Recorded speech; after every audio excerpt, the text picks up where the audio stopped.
जय जोहार, नमस्कार। दैनिक छत्तीसगढ़ चैनल देखना शुरू कर चुके हैं आप। छत्तीसगढ़ की रोजाना बड़ी खबरों को जानने के लिए चैनल जरूर सब्सक्राइब कर लीजिए। छत्तीसगढ़ के 36 गांवों के किसानों का गुस्सा फूट पड़ा और अपनी 5 सूत्री मांगों को लेकर स्टेट हाईवे पर चक्का जाम कर दिया गया। धान खरीदी के लिए पंजीयन में गड़बड़ी के कारण वनांचल के सैकड़ों किसान समर्थन मूल्य में धान नहीं बेच पा रहे हैं।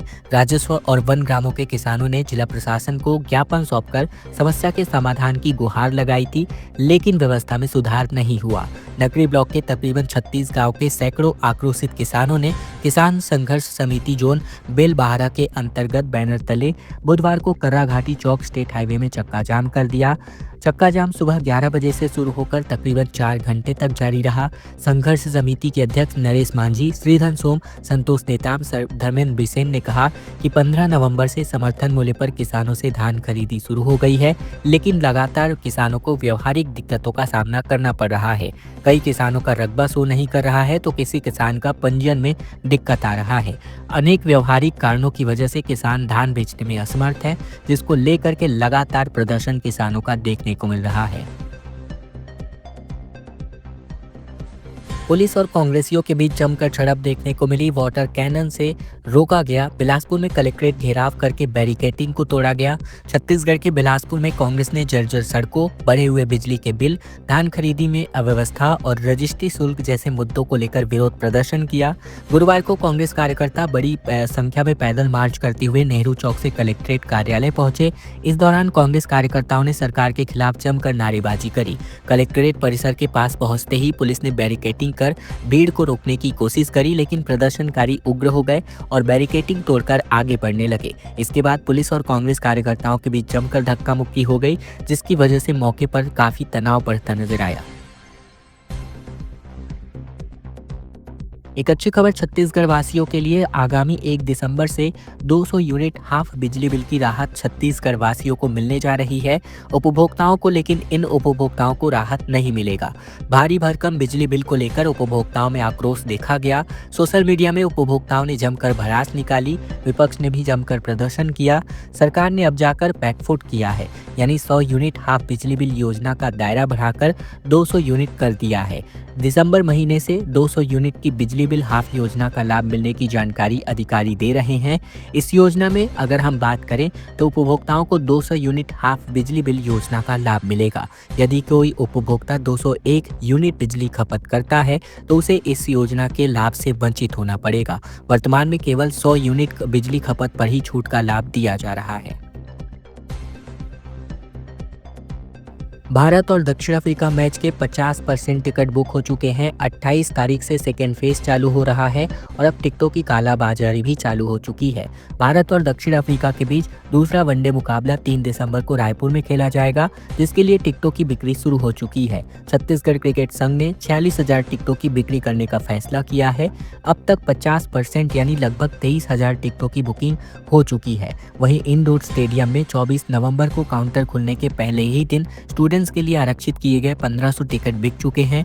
इसके अतिरिक्त फैंस के लिए 100 अतिरिक्त पास जारी किए गए हैं। इधर दूसरे चरण की टिकट बिक्री को लेकर छत्तीसगढ़ क्रिकेट संघ ने टिकट जिनी इन लोगों को तलब किया है। जानकारी के मुताबिक 28 नवंबर को शाम 4 बजे से दूसरे फेज के शुरू होने की संभावना है। मैच के टिकट वितरण के दौरान ब्लैक मार्केटिंग रोकना मुश्किल हो रहा है, क्योंकि टिकट खरीदने वाले खरीदार फिजिकल टिकट किसी को भी दे सकते हैं। इससे टिकटों की ब्लैक मार्केटिंग बढ़ रही है और ऐसे में ऑनलाइन टिकटों की बिक्री 22 नवंबर से शुरू हो चुकी है। खैरागढ़ में प्रदूषित पानी पीने की वजह से 50 ग्रामीण बीमार हो गए और 1 ग्रामीण की मौत भी हो चुकी है। 5 मरीज राजनांदगांव रेफर किए गए हैं। दरअसल छत्तीसगढ़ के खैरागढ़ जिले में दूषित पानी पीने से नया करेला गांव में 50 से अधिक ग्रामीण बीमार हो गए। वहीं 1 मरीज की जान भी चली गई है। इनमें उल्टी, दस्त और डायरिया के लक्षण पाए गए हैं। 5 गंभीर मरीजों को राजनांदगांव के मेडिकल कॉलेज अस्पताल रेफर किया गया। ये घटना लिमऊ टोला में 31 अक्टूबर को हुई, जहां खैरागढ़ विकासखंड चिकित्सा अधिकारी डॉक्टर विवेक सेन ने पुष्टि की कि 23 नवंबर से मरीजों की संख्या लगातार बढ़ती जा रही है, जिसके बाद स्वास्थ्य विभाग को गांव में इमरजेंसी मेडिकल कैंप लगाना पड़ गया। स्वास्थ्य विभाग ने मेडिकल टीमों को सुबह, शाम और रात तीनों ही शिफ्ट में तैनात किया। इसके पहले 31 अक्टूबर को लिमऊ टोला में समारू गोंड की तेज उल्टी दस्त के बाद शिकायत के बाद सिविल अस्पताल में इलाज के दौरान मौत हो गई थी। धान खरीदी पंजीयन की तिथि बढ़ चुकी है और अब 30 नवंबर तक अपना किसान रजिस्ट्रेशन करा सकते हैं। दरअसल छत्तीसगढ़ सरकार किसानों को बड़ी राहत देते हुए खरीफ विपणन वर्ष 2025-26 के लिए धान खरीदी के पंजीयन की अंतिम तिथि बढ़ाने का फैसला किया गया है। राज्य शासन ने एकीकृत किसान पोर्टल यानी एग्रीस्टेक पोर्टल में पंजीयन और संशोधन की अंतिम तिथि को बढ़ाकर 30 नवंबर 2025 तक कर दी है। पहले जारी किए गए समय सीमा पूरी होने से पहले ही किसानों की सुविधा को ध्यान में रखते हुए यह निर्णय किया गया है। नए आदेश के मुताबिक अब सभी समितियों में 30 नवंबर तक पोर्टल लॉगिन की सुविधा उपलब्ध रहेगी। इस दौरान किसान न केवल अपना नया पंजीयन करवा सकते हैं बल्कि कैरी फॉरवर्ड, फसल परिवर्तन और रकबे में संशोधन जैसी प्रक्रियाएं भी सहजता से पूरी कर सकते हैं। खाद्य विभाग ने निर्देश जारी किया है कि समिति संचालक और संबंधित अधिकारियों को किसानों के पंजीयन की प्रक्रिया में सहयोग सुनिश्चित करें ताकि किसी भी किसान का नाम छूटने ना पाए।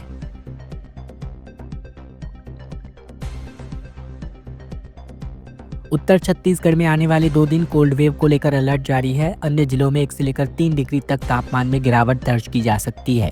मौसम विज्ञान विभाग के मुताबिक छत्तीसगढ़ में ठंड से बढ़ने की वजह से अब बता दें अनुमानित है कि 1 से लेकर 3 डिग्री तक पारा गिर सकता है।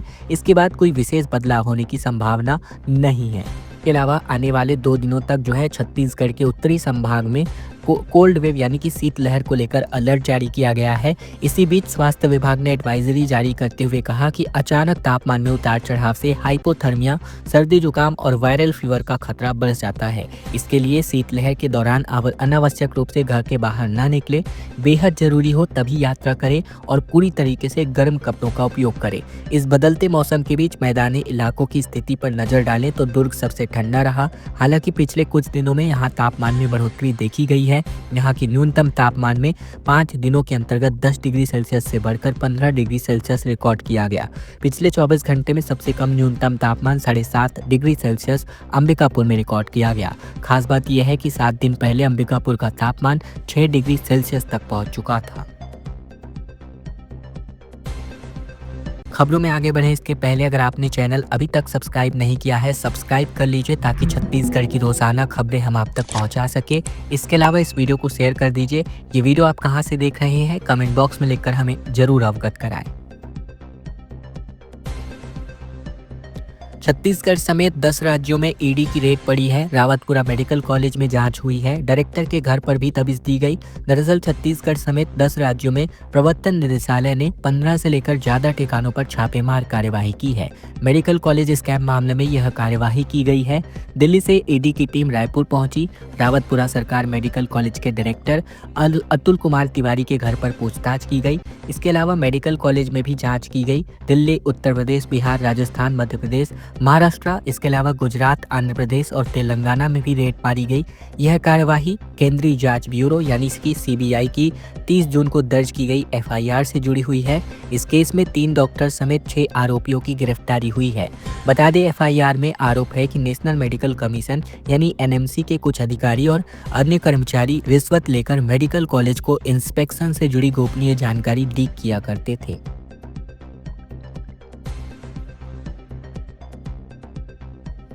बड़ी खबर कवर्धा जिले से, जहां कांग्रेस नेता के गुड़ की फैक्ट्री में नकली शराब बनाई जा रही थी।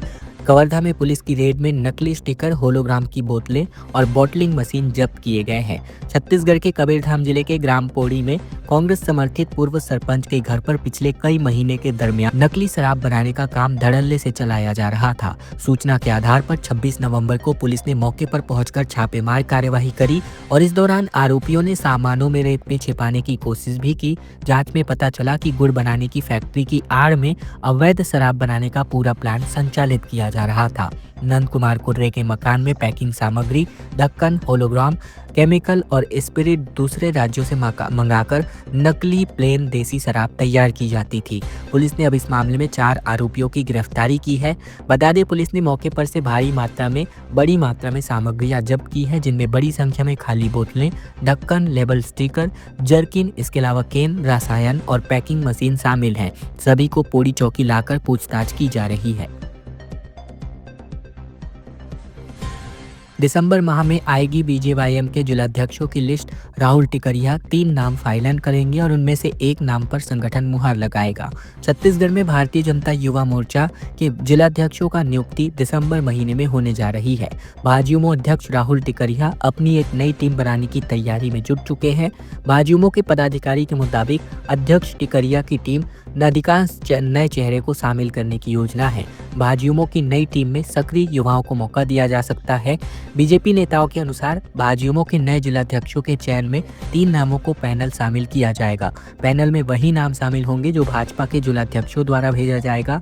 इन नामों पर मंथन होगा और लिस्ट तैयार होगी। लिस्ट को भाजयुमो के अध्यक्ष की कमेटी पार्टी के वरिष्ठ नेताओं को भेजेंगे और वरिष्ठ नेता इन नामों पर मंथन करेंगे। फिर जिलाध्यक्षों के नामों की घोषणा दिसंबर महीने में की जा सकती है। इसके अलावा दिसंबर में सूची जारी होने की संभावना है। संगठन के शीर्ष नेतृत्व ने इस पर कड़ी निगरानी रखी है और जिला स्तर पर नेतृत्व को मजबूत करने के उद्देश्य से कई बदलावों पर विचार किया जा रहा है।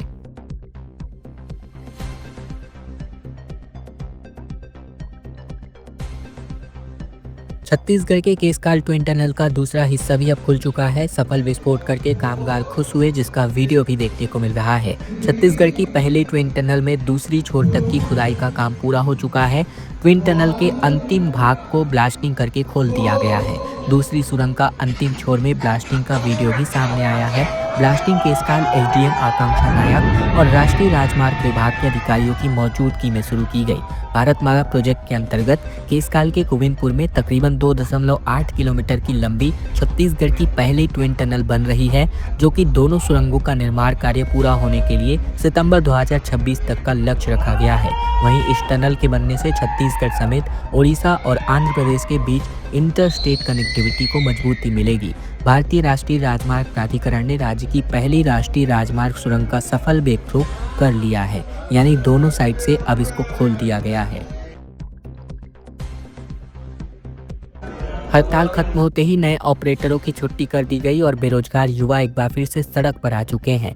दरअसल छत्तीसगढ़ में धान खरीदी केंद्रों में पिछले दिनों कंप्यूटर ऑपरेटरों की हड़ताल के चलते प्रशासन ने तात्कालिक व्यवस्था के लिए जिले के बेरोजगार युवाओं को अस्थायी तौर पर ऑपरेटरों की जिम्मेदारी सौंपी थी, जहां युवाओं को भरोसा दिलाया गया था कि यहां धान खरीदी सीजन के दौरान उनका काम निरंतर रूप से जारी रहेगा। लेकिन हड़ताली ऑपरेटरों के वापस लौटते ही प्रशासन ने नवनियुक्त ऑपरेटरों को बिना पूर्व सूचना के आधार पर कार्यमुक्त कर दिया। इससे नाराज होकर के बुधवार को 26 नवंबर को जिले भर के हटाए गए कंप्यूटर ऑपरेटर कलेक्टर कार्यालय पहुंचे और अपनी पीड़ा इन्होंने साझा करी। युवाओं का कहना है कि उपार्जन केंद्रों में काम शुरू होने के बाद वे पूरी मेहनत से लगातार सेवाएं दे रहे थे। कई केंद्रों का पूरा डेटा एंट्री और खरीद संबंधित कार्य इन्होंने इन्हीं के भरोसे किया था, लेकिन जैसे ही स्थायी ऑपरेटरों की हड़ताल खत्म हुई, उन्हें बाहर का रास्ता दिखा दिया गया।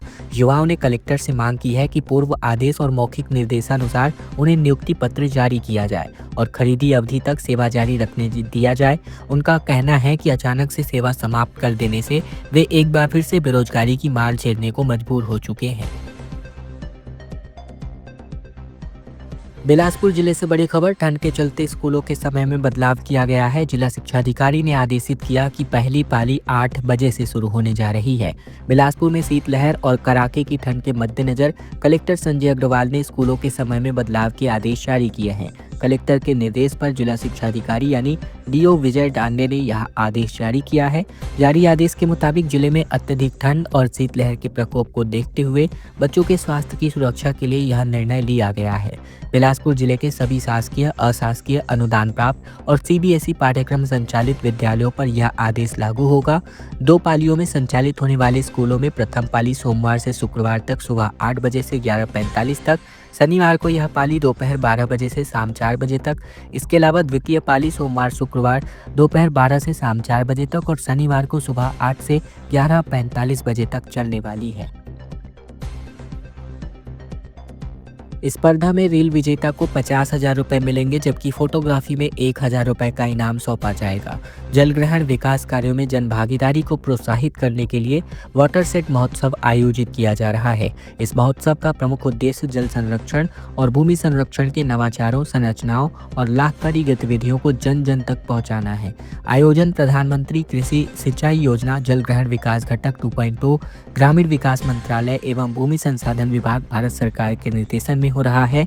महोत्सव के अंतर्गत आयोजित सोशल मीडिया प्रतियोगिता में रील श्रेणी के विजेता को 50,000 रुपये, फोटोग्राफी श्रेणी के विजेता को 1,000 रुपये की पुरस्कार राशि प्रदान की जाएगी। प्रतियोगिता में भाग लेने वाले इच्छुक प्रतिभागी 31 दिसंबर तक विभागीय पोर्टल vdpmksy.dolr.gov.in पर ऑनलाइन पंजीकरण कर सकते हैं। प्रतिभागी 30 से लेकर 60 सेकंड का एक लघु वीडियो यानी शॉर्ट रील, एक प्रभावी फोटो तैयार कर सकते हैं जिसमें चेक डैम, स्टाफ डैम, तालाब, पर्कुलेशन टैंक, इसके अलावा डबरी समेत कृषि बागवानी, कृषि वानिकी और PMKSY संबंधित जो फोटो और वीडियो हैं साझा कर सकते हैं। अगर आपका रील चयनित होता है तो आपको 50,000 रुपये तक की प्रोत्साहन राशि दी जा सकती है।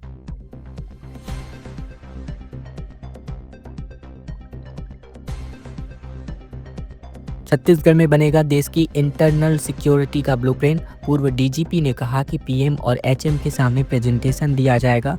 नक्सलवाद, हिंदू मुस्लिम तनाव और ड्रग्स नेटवर्क पर फोकस रहने वाला है। पहली बार देश की टॉप सिक्योरिटी कॉन्फ्रेंस छत्तीसगढ़ में होने जा रही है। हाई प्रोफाइल सिक्योरिटी मीटिंग में प्रधानमंत्री, केंद्रीय गृह मंत्री, अलग अलग राज्यों के DGP और IG देश की इंटरनल सिक्योरिटी का ब्लूप्रिंट तैयार करेंगे जिसे सभी राज्यों में लागू किया जाएगा। PM मोदी शुक्रवार को 3 दिन के छत्तीसगढ़ दौरे पर रहेंगे। PM मोदी 28 नवंबर की रात 7:30 बजे माना एयरपोर्ट पर पहुंचेंगे, जहां से वे नवा रायपुर के स्थित स्पीकर डॉक्टर अमन के बंगले के लिए रवाना होंगे। इंटेलिजेंस ब्यूरो ने मीटिंग की इस जगह सुरक्षा कारणों की वजह से छत्तीसगढ़ को चुना है। सभी राज्य अपने अपने मुख्य सुरक्षा मुद्दों पर रिपोर्ट पेश करेंगे। 2014 से लेकर अब तक अलग अलग राज्यों में 10 मीटिंग हो चुकी है। छत्तीसगढ़ में DGP IG कॉन्फ्रेंस की यह 11वीं मीटिंग है। कल यानी कि 28 नवंबर से लेकर 30 नवंबर तक स्ट्रैटेजी तय की जाएगी।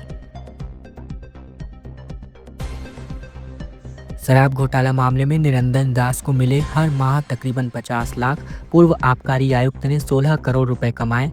दरअसल छत्तीसगढ़ में हुए शराब घोटाला केस में EOW ने रायपुर की स्पेशल कोर्ट में तकरीबन 7,000 पन्नों की 7वीं चार्जशीट पेश कर दी है।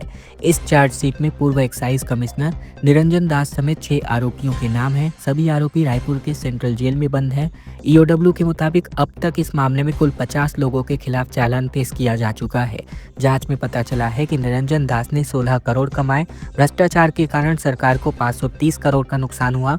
नितेश पुरोहित और उसका बेटा यश पुरोहित अपने होटल में सिंडिकेट का पैसा जुटाया करते थे। नए सत्र में सिलेबस में बदलाव होगा और अब 9वीं में पढ़ाई जाएंगी NCERT की किताबें। छत्तीसगढ़ में अगले सत्र में राज्य के स्कूलों में 9वीं कक्षाओं में राष्ट्रीय शैक्षिक अनुसंधान और प्रशिक्षण परिषद की किताबें पढ़ाई जाएंगी। State council of education research and training Chhattisgarh यानी SCRT ने नए सत्र में पढ़ाई जाने वाली किताबों में बदलाव की तैयारी शुरू कर दी है। इसमें इस बार 9वीं कक्षा में NCERT की गणित और विज्ञान की किताबों को पढ़ाने की योजना है। नए सत्र से पहली से लेकर 9वीं तक की किताबों में बदलाव के लिए समीक्षा का कार्य किया जा रहा है, जिसमें कई बड़े बदलाव किए जाएंगे। इसमें राज्य के स्थानीय तथ्यों को प्राथमिकता दी जा रही है और अब तक राज्य में पाठ्यपुस्तक तैयार करने का काम माध्यमिक शिक्षा मंडल किया करता था। खबरों का सिलसिला बस यहीं तक का था। अगर आपको यह वीडियो पसंद आया, वीडियो जरूर से लाइक कर दीजिएगा। इसके अलावा चैनल पर नए हैं तो चैनल जरूर सब्सक्राइब कर लीजिएगा ताकि छत्तीसगढ़ की रोजाना बड़ी खबरें बिना किसी रुकावट के हम आप तक पहुंचा सके। तो इस वीडियो को जरूर से लाइक कर दीजिएगा और चैनल को जरूर से सब्सक्राइब कर लीजिएगा। अगले वीडियो में फिर आपसे होगी मुलाकात। तब तक के लिए धन्यवाद, नमस्कार, जय जोहार।